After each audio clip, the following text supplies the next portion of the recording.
Well, this was a game, in my opinion, that should have probably gone the Jets' way, but the Jets got in their own way today. Welcome back, everybody, to another Jets game reaction here on the JetsHub channel. Tonight just didn't go the Jets' way, and it really should have. This was a game that they could have won, but they just kept shooting themselves in the foot to the point where they pretty much just handed Vegas and gave them every opportunity to win this game. Vegas is a really good team, and they shouldn't be taken lightly. I don't think the Jets were taking them lightly today, as they definitely looked like, two of the better teams in the West. They're number 1 and number 2 in the West. Vegas at number 1 with 41 points so far this year, and the Jets tied for second with the Dallas Stars for, second in the West. So I was expecting a really good game, and that's exactly what we got today. However, it would have been way better for the Jets if they didn't take some stupid penalties and if they were a little bit more disciplined. At the beginning of the game, it was all Vegas. The Jets got on the board near the end of the first period, but with literally not even 2 seconds left in the first, Mark Stone takes a bad turnover, and it ends up being a goal. That stuff just can't happen. Blake Wheeler goes over to the sideboards, misses the puck, and with under 2 seconds left, gives Vegas just another free chance, and they score. And it's incredibly frustrating. That shouldn't be happening. It can happen at the end of the period against a team like Vegas.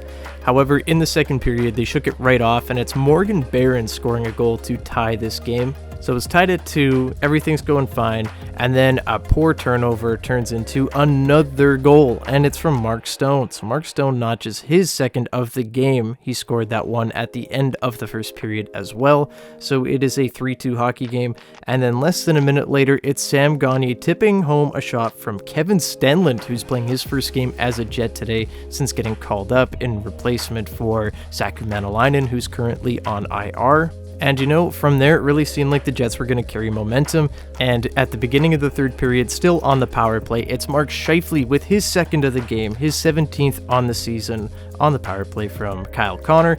And the Jets took a 4-3 lead, and the Jets dominated. However, a really bad flip out of their own zone after they got hemmed in from Blake Wheeler, flips it over the glass, and gives Vegas a chance to get back in this one, and it's Jonathan Marchessault with the goal. So now we've got a 4-4 hockey game.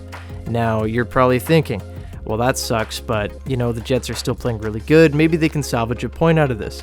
Well, that's what I was hoping for too. But with 3 minutes left, Neil Pionk gets caught on a high stick. Him and Brendan Dillon were really out of position. They let Phil Kessel get in behind them there, and Pionk high sticks Kessel, so they go back to the power play, and less than a minute into the power play, it's a goal for Jonathan Marchessault from the same spot where he scored the tying goal. So 2 power play goals from Marchessault. It's 5-4. William Karlsson would put home an empty netter, and then with 1 second left on the clock, Mark Scheifele would actually score with the net empty, and that would be his 3rd of the game. So he gets a hat trick, his 18th of the year. Just some stat padding there for Mark, but ultimately, it doesn't really matter.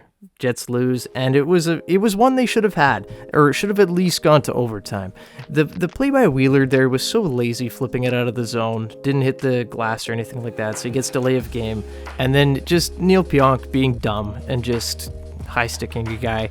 The whole defensive core, whose names weren't Josh Morrissey and Dylan DeMello, were so bad tonight. They stunk up the joint. Brendan Dillon looked lost all game. I don't know what he was doing. Nate Schmidt just makes a really bad turnover, a turnover that he didn't need to commit. He was just trying to force this weird pass out to center and flipped it right into, I believe it was Chandler Stevenson's chest, and he took it, gave it to Stone, and they score. And it's just so frustrating, because these are things that just don't do that. Just make the safe play. Don't go out there and be, I don't know. Just so annoying. Anyway, but yeah, Dillon and Schmidt, I wasn't having a fun time watching them tonight. Jonathan Marchessault got a goal pretty much because Dylan Sandberg handed it to him, and it's just, I don't know, incredibly frustrating. And that is my thoughts on the defense today. All played pretty poorly, and then Neil Pionk just taking bad penalty at a incredibly bad time. So that needs to tighten up. I'm sure Bonus is not happy with this. I think the forward lines played fine today. Pierre-Luc Dubois and Adam Lowry actually switched spots. So Lowry was playing on a line with Kyle Connor and Mikey Isamont, and Dubois got demoted, missed some shifts, and he was playing with Harkins and Morgan Barron. So Adam Lowry got a chance up there, but, you know, just really nothing was going on with Pierre-Luc Dubois tonight. Just wasn't having a great game, so Bones flipped it up. I don't think that this is going to be something that lingers or anything. I just think he wants Pierre to be more of the driver that he's been all season, and he just needed to make a change. So this is the second time all season that the Jets have lost 2 games in a row. It's the first time in over 7 weeks, so obviously you don't love to see it.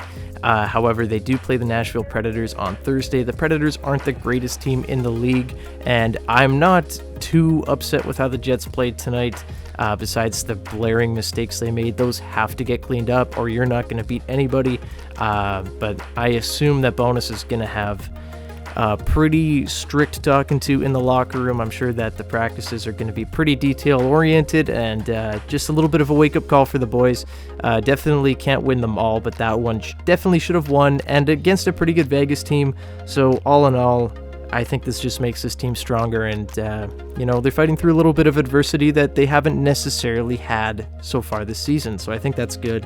Hopefully they're able to clean it up against the Predators. So last thing I'll say is Kevin Stenlund, really great game. I thought he fit on that fourth line really well. He played center and they moved David Gustafsson to the wing, and I thought he was more effective on the wing, at least for this game anyway.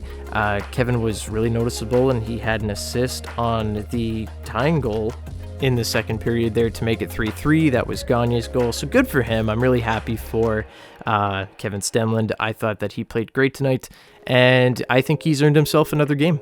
But with all that said, everybody, that's about all I've got here today. I just wanted to do a quick recap and, you know, just talk about the Jets floundering a little bit and, you know, losing a game that probably should have ended up being at least a point tonight. But, you know, good on Vegas for pulling that one out. That is the last game of the series that the Jets will play against Vegas this season. In the regular season anyway, who knows what will happen in the playoffs if the Jets are to make it there. But I'm going to leave it there, guys. Go check out my Winnipeg Jets Franchise Mode Episode 1. I am going to have Episode 2 out probably on Wednesday, if not Thursday. And yeah, keep an eye out on the Prairie Puck Podcast channel. If you aren't already subscribed to that channel, go check it out. Me and a couple other Jets YouTubers are on there, and we love to talk Jets. We drop an episode usually about every week, so we'll have another episode up there really soon. Thanks everybody for watching. Like and subscribe if you haven't already, and I will see you guys in the next one. Have a great day. Bye-bye.